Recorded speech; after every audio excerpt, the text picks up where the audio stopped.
আপনার পরিচয়? কারিগর, মাটির দুনিয়ায় সেরা কৃষক বদির গাজী। কেমন আছেন স্যার আপনি? স্যার বসেন বসেন প্লিজ। আমাদের গল্পটা এমনই হওয়ার কথা ছিল, সম্মান আর ভালোবাসা। আমরা তো গাছের মতো, গাছ অক্সিজেন দেয়, আমরা খাবার। কিন্তু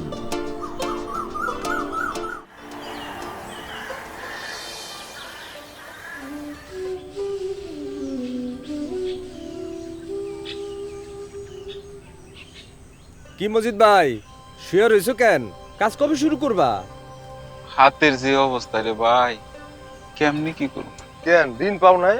আগে ঋণে তো গলা মনে হয়ে রয়েছে, আবার নতুন করে ঋণ। ও কাকা, মাঠে তো চৈত্রের খরা লাগছে, তা পানি টানি দাও না কেন? কাকা পানি তো নাই। ও নাই, থাকবো কেমনে? একটা খাল আসিল, হেইডারও তো বরট করে ফেলাইছো, এখন বুঝো ঠেলা। হ্যাঁ, পানি ওরে আমি চিন্না দিব না। কি ভাই, শীষ গজায় নাই?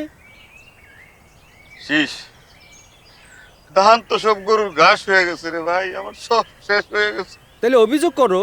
গত বছর লাল মিয়া অভিযোগ করে মাত্র 5,000 টাকা পাইছে। আমাগর হইছে।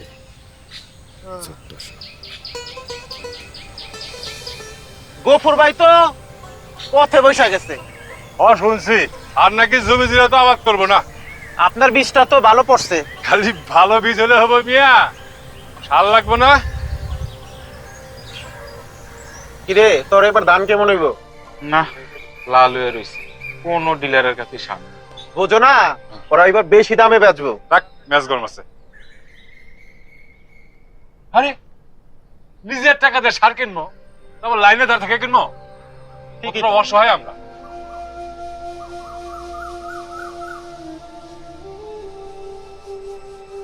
আকবর, হ্যাঁ ভাই, ফলন কেমন হইলো মনে হয়? ফলন তো ভালোই হয়েছে, এখন দাম পাইলেই হয়।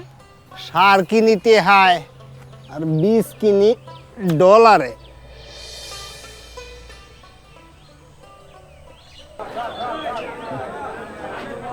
ভাই বাজারের অবস্থা তো বেশি ভালো না। কত? আরে এর থেকে তো পানির দামই অনেক বেশি আছে।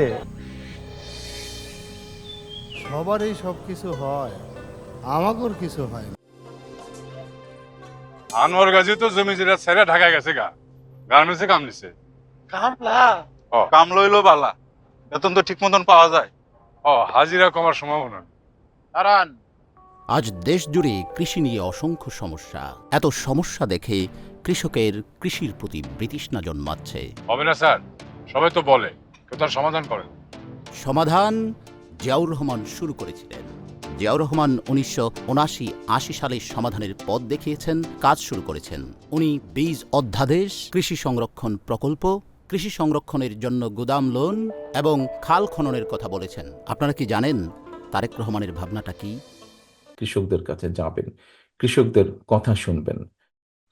মহাজনদের কাছ থেকে লোন নেয়, এরকম হয়, এই লোন চক্রবৃদ্ধি আকারে বৃদ্ধি পেতে থাকে, ফলে এটা একটা বার্ডেন হয়ে যায়, কৃষকের উপর একটা চাপ তৈরি হয়। সেটি না হয়ে আমরা যদি সরকারের পক্ষ থেকে যদি কৃষি বীমা তৈরি করতে পারি, ওই যে একটা ঋণের চক্র তৈরি হয় কৃষকের মাথার উপরে, সেটি হয়তো আর করা সম্ভব, সেটি হয়তো হবে না। আমরা শহীদ জিয়ার খাল খনন কর্মসূচি আবার শুরু করব। সমবায় ভিত্তিক চাষ পদ্ধতি চালু করা, বিভিন্ন ফসল নষ্ট হয়ে যেতে থাকে, যদি সেই সকল অঞ্চলে স্পেশালাইজ কোল্ড স্টোরেজ করা যেতে পারে। আমাদের দেশে সবসময় বলতে হয় বিভিন্ন তদন্ত কমিটির কথা। এই সমস্ত তদন্ত ফদন্ত বাদ দিয়ে আমাদের যেতে হবে ডাইরেক্ট অ্যাকশনে। আমরা কোথায় যাব, কেন যাব? এ গ্রাম আমাদের, আমরা প্রয়োজনে খাল খনন করব, আমরা ঘুরে দাঁড়াবই।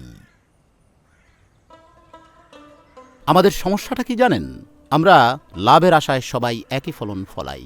আমাদের চাষ হবে রিসার্চ ভিত্তিক, কোনো মৌসুমি জমি অনাবাদি থাকবে না, মাটি অনুযায়ী হবে শস্য বাছাই, ধানি জমি আলাদা হবে, যৌথ হবে সবজির চাষ। প্রথম ভাগে সজনে ডাঁটা, টমেটো বা পেঁপেটায় 12 মাসি শস্য, আর পরের ভাগে হবে মৌসুমি সবজি। নির্ধারিত জোনে হবে মডেল স্টোরেজ সিস্টেম, পণ্যের চাহিদা মোতাবেক চাষ হবে, চাহিদা পূরণ করে লক্ষ্য থাকবে এক্সপোর্ট করা। বিদেশিদের আকৃষ্ট করতে উন্নত প্রযুক্তি ব্যবহার করা হবে। কৃষকের সব সমস্যার সমাধান এখন এক কার্ডে। বীজের সমস্যার সমাধান পাবে, প্রয়োজন মতো সার পাবে, চাষ সংক্রান্ত সমস্যার সমাধান পাবে, কৃষি বীমা সুবিধা পাবে, কৃষি ঋণ পাবে, সরকারি মূল্যে ফসল বিক্রি, সব ধরনের কৃষি তথ্য পাবে।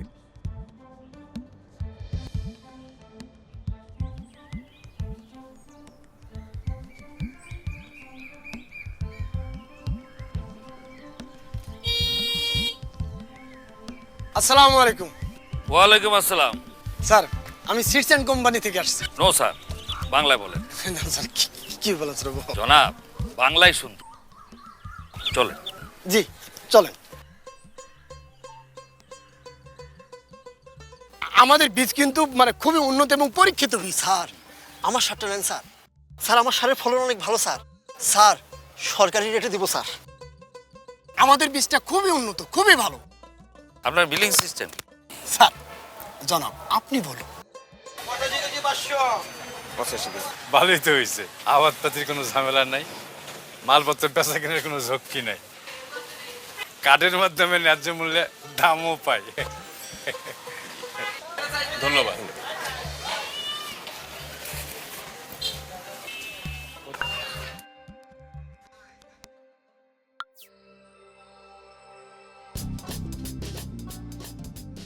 অধিকার, সম্মান ও আশা পূরণের মধ্যে দিয়ে কৃষকের স্বপ্ন বাস্তবায়ন আমাদের অঙ্গীকার। বাংলাদেশ জাতীয়তাবাদী দল।